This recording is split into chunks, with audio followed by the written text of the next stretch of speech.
बिस्मिल्लाहिर्रहमानिर्रहीम। अस्सलाम वालेकुम। आज का जो हमारा लेक्चर है that is about memory management. ये 3 लेक्चर्स पे जो है मुश्तमिल है और इसमें हमने डिफरेंट जो है बातों को पढ़ना है, जिसमें हम ये कह रहे हैं कि जो प्रोसेसेस जब आते हैं तो जब उसको हार्ड डिस्क से हम रैम में लोड करते हैं तो वो किस प्रोसीजर से उनको लाया जाता है, ठीक है, और कैसे फिट इन किया जाता है into the memory. So this is memory management part one. और फिर इसके जो है 2 और लेक्चर्स भी होंगे। So memory can be organize in different ways, ठीक है। One process uses entire memory space. तो अगर ये कॉन्सेप्ट हो कि एक ही प्रोसेस हो in the entire memory space, तो ये बेसिकली कहलाता है हमारा मोनो प्रोग्रामिंग, ठीक है। जो हमने स्टार्ट में एक दफ़ा इस पे बात की थी कि मोनो प्रोग्रामिंग होती है कि जिसमें हमारे पास एक प्रोग्राम होता है इन द मेमोरी। लेकिन ज़ाहिर है आजकल के दौर के हिसाब से ये ठीक नहीं है, क्योंकि हमें मल्टीपल प्रोग्राम्स चाहिए होते हैं इन द मेमोरी। यूज़र यही चाहता है कि वो एक वक्त में मल्टीपल प्रोग्राम्स को यूज़ कर सके, न कि सिर्फ एक ही प्रोग्राम को।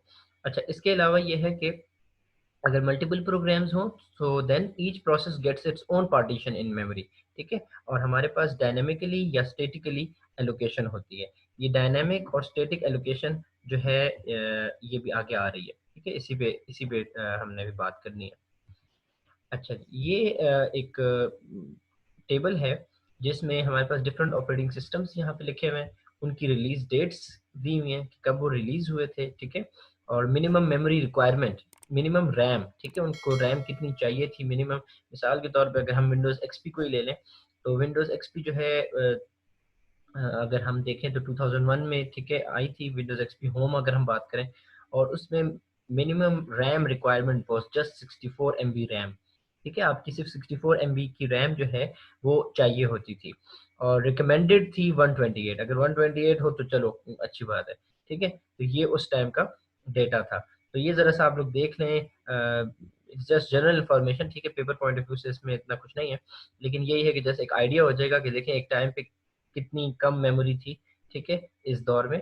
और फिर जैसे जैसे एडवांसमेंट होती गई तो इतनी रैम हमें रिक्वायरमेंट थी। अच्छा, इस टेबल को जो है आप लोग कंप्लीट भी करें, ठीक है। विंडोज एक्सपी तक मैंने डेटा यहाँ पे जानबूझ के छोड़ा है सो दैट विंडोज 7, विंडोज 8 और विंडोज 10 उसको भी आप इसी टेबल में फिल अप कर लें। मतलब उसकी रिलीज डेट्स इजीली मिल जाएंगी आपको, मिनिमम मेमोरी रिक्वायरमेंट वो भी मिल जाएगी, ठीक है, एंड रिकमेंडेड मेमोरी कितनी होनी चाहिए। सो बेसिकली विंडोज 7, 8 और 10 को भी इस टेबल में फिट इन कर दें फिर। अच्छा जी, सो हम आगे बढ़ते हैं कि strategies for obtaining optimal memory performance, ठीक है। हमारा ओएस का मकसद ये होता है कि वो एक ऑप्टिमल मेमोरी परफॉर्मेंस जो है क्रिएट करे और हमारे जो है ओवरऑल जो सिस्टम है वो स्मूथ चले, ठीक है, कोई प्रॉब्लम्स ना आए। तो जो मेमोरी मैनेजर होता है, हमने बहुत पहले एक पढ़ा था कि ओएस का एक इम्पॉर्टेंट गोल या एक कंपोनेंट है मेमोरी का, ठीक है। तो जो मेमोरी मैनेजर है वो ये सारे काम करता है। मेमोरी मैनेजर कौन है? ऑपरेटिंग सिस्टम का ही एक हिस्सा है। अच्छा, अब मेमोरी मैनेजर की क्या-क्या काम है? यहाँ पे कुछ लिखे हुए हैं कि which process will stay in memory, ठीक है? कौन सा प्रोसेस मेमोरी में रहेगा और कौन से को हम निकाल देंगे, उसकी ज़रूरत नहीं है। तो ये कौन डिसाइड करेगा? ज़ाहिर है ओएस डिसाइड करेगा, मेमोरी मैनेजर डिसाइड करेगा। How much memory will each process have access to, कितनी मेमोरी उसको हम देते हैं, कितनी उसको अलाउ करेंगे, कितनी हम उसको नहीं अलाउ करेंगे। Where in memory will each process go, तो मेमोरी में एग्जैक्टली हम उसको किधर फिट इन करेंगे, ठीक है, कौन सी लोकेशन पे। तो इस तरह के तमाम जो क्वेश्चंस हैं उनके आंसर्स मेमोरी मैनेजर जो कि ओएस का ही एक हिस्सा है उसके पास ये सारी चीज़ें होती हैं, वो ये सारी चीज़ों को डिसाइड करता है। अच्छा, फिर हमारे पास 2 किस्म की एलोकेशंस होती हैं। एक होती है कॉन्टिग्युअस एलोकेशन और एक होती है नॉन कॉन्टिग्युअस मेमोरी एलोकेशन, ठीक है। अब कॉन्टिग्युअस एलोकेशन ये होती है कि एक साथ, ठीक है, मतलब इकट्ठे in a block program must exist as a single block of contiguous addresses, ठीक है। हमारा जो प्रोग्राम है वो एक सिंगल ब्लॉक में ही complete as it is RAM में रहेगा। इसको कॉन्टिग्युअस एलोकेशन कहते हैं। लेकिन इसमें प्रॉब्लम ये आ जाती है कि sometimes it is impossible to find a large enough block, ठीक है, क्योंकि हमारे पास मेमोरी में अक्सर ऐसे होता है कि एक प्रोग्राम आया, फिर दूसरा आया, तीसरा आया, फिर हो सकता है दूसरा लेफ्ट कर जाए, ठीक है। दूसरे जब लेफ्ट कर गया तो हमारे पास बीच में जगह रह गई। सही है, 1 और 3 के बीच में। अब अगर P4 आता है, प्रोसेस 4 आता है, चौथा प्रोसेस आता है, तो हो सकता है कि उसका साइज इतना बड़ा हो कि वो P2 वाली लोकेशन पे ना आ सकता हो। ठीक है, कॉन्टिगुअस एलोकेशन में प्रॉब्लम ये आती है कि हमें लार्ज एम्प्टी स्पेस या लार्ज एम्प्टी ब्लॉक फाइंड करना ज़रा सा मुश्किल हो जाता है, क्योंकि हमने पूरे प्रोग्राम को इकट्ठे एक ही जो है उसमें लाना है, इन अ ब्लॉक रखना है। ठीक है, कॉन्टिगुअस एलोकेशन। और ये है नॉन कॉन्टिगुअस एलोकेशन, जिसमें ऐसा मुमकिन है कि प्रोग्राम को हम डिवाइड कर सकते हैं into chunks, which is called segments. Now each segment can be placed in different part of memory. ठीक है, हम ऐसे कर सकते हैं कि पार्ट 1 ऑफ दैट प्रोग्राम कहीं रख दें, फिर 2-3 और प्रोग्राम्स हों, फिर वो वाला प्रोग्राम उसका पार्ट हो, फिर कुछ और प्रोग्राम्स हों इन द रैम। ठीक है, तो आप इमेजिन करें कि मतलब कोई भी एक प्रोग्राम में हो सकता है वो by parts, in chunks, in segments भी पड़ा हो। ठीक है, अब इसमें फायदा ये होता है कि easier to find memory holes in which a segment will fit. तो जो मेमोरी होल्स हैं उनको फाइंड करना इसमें आसान रहता है, क्योंकि हमने एक इकट्ठी जगह नहीं देखनी होती, बस जो जगह मिलती जाती है उसमें हम प्रोग्राम के पीसेस को फिट इन करते जाते हैं।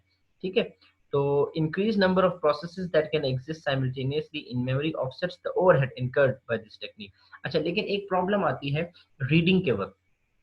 देखिए, जिस टाइम पे हम इस प्रोसेस को राइट कर रहे हैं ना, मेमोरी में लोड कर रहे हैं या राइट कर रहे हैं मेमोरी में, तो उस टाइम तो ये बड़ा जल्दी, उस टाइम तो ये बड़ा जल्दी जो है राइट हो जाएगा। ठीक है, बड़ा जल्दी जो है हम इसको फिट इन कर देंगे। लेकिन अभी जो है इसमें प्रॉब्लम ये आएगी कि यहाँ पे प्रॉब्लम सिर्फ ये आ जाएगी कि जब इसको रीड करेंगे तो तब हमारे पास इशू बनेगा। ठीक है, क्यों? क्योंकि आप जब है मिसाल के तौर पे ओएस आया, ओएस ने इस प्रोग्राम को रीड करना है, तो स्टार्टिंग से जो है कुछ पीसेस मिलेंगे उसको, लेकिन उसके बाद फिर कोई और प्रोग्राम्स हो जाएंगे, फिर वो नेक्स्ट पीसेस को ढूंढेगा इस प्रोग्राम के, फिर कोई और प्रोग्राम्स उसको मिलेंगे, फिर वो नेक्स्ट पीसेस, तो मतलब रीडिंग जो है वो फिर मुश्किल होगी। और अगर हम ये पीछे चले जाएं कॉन्टिगुअस में, तो इसमें राइटिंग मुश्किल थी कि एक एग्जैक्ट पूरा ब्लॉक हमें इकट्ठा ढूंढना था। ठीक है, तो अगर हमें वो ब्लॉक मिल जाता है और उसमें हम फिट इन कर देते हैं, ठीक है, सो अब रीडिंग बहुत आसान होगी, क्योंकि आपका प्रोग्राम एक ही चंक में, एक ही सिंगल ब्लॉक में कॉन्टिग्युअसली पड़ा हुआ है। तो अब इसको रीड करना इज मच सिंपलर। ठीक है, इससे इससे डेटा रीड करना जो है ना इनटू द प्रोसेसर, हम कह सकते हैं कि प्रोसेसर के ऊपर हमने चलाना होता है, तो इसमें रीडिंग जो है आसान हो जाती है। अच्छा, यहाँ पे एक क्वेश्चन हो सकता है आप लोगों का आ जाए कि सर ये कॉन्टिग्युअस एलोकेशन में जो है अगर हमें ब्लॉक नहीं मिलता, एक सिंगल ब्लॉक नहीं मिलता, तो क्या करेंगे? तो इसमें ये होता है कि हम वो सिंगल ब्लॉक बनाने की कोशिश करते हैं। मतलब जिस तरह मैंने आपको एग्जांपल दी थी अभी कि P1 आया, 2 आया, 3 आया। ठीक है, थोड़ी देर में P2 लीव कर गया, तो जब P2 चला गया, अब एम्प्टी स्पेस बीच में बच गई है। ठीक है, अब P4 आ रहा है, लेकिन उसका साइज बड़ा है, वो P2 वाली जगह में फिट इन नहीं हो सकता। और इमेजिन करें कि जो P3 के बाद जो जगह बचती है उसमें भी फिट इन नहीं हो सकता। ठीक हो गया? I hope you people are getting. इसको मैं ड्रॉ नहीं कर पा रहा यहाँ पे। सो उसमें ये होगा कि हम P3 को उठा के मूव कर देंगे, P1 के साथ जोड़ देंगे, मतलब करीब कर देंगे। वो जो एम्प्टी स्पेस थी P2 वाली, वो नहीं रहेगी, और ये ओवरऑल एक एम्प्टी स्पेस हमारे पास आ जाएगी। ठीक है, बड़ी एम्प्टी स्पेस जब आ जाएगी कंबाइंड, उसमें हम फिर P4 को फिट इन कर देंगे। ठीक है, अब यहाँ पे हो सकता है कि आपको ये बातें जरा सी ऑड लग रही हो, सर ये क्या हुआ, ये पूरी जो भी आपने एग्जांपल दी इसकी समझ नहीं आई। लेकिन इट्स ओके, रिलैक्स। अगर इस एग्जांपल की समझ नहीं आई, तो इसमें ये है कि जो भी हमारे जो नेक्स्ट 2 लेक्चर्स आएंगे उसमें ये कॉन्सेप्ट ऑलरेडी क्लियर हो जाएगा। ठीक है, मैंने आपको बता दिया कि मेमोरी मैनेजमेंट का जो ये लेक्चर है, इसके 3 पार्ट्स हैं, तो किसी न किसी पार्ट में सेकंड और थर्ड में ये वाला पॉइंट क्लियर हो जाएगा। ठीक है जी, जो मैं कह रहा था कि मैंने कॉन्टिगुअस एलोकेशन के लिए एक मेमोरी स्पेस बनाई।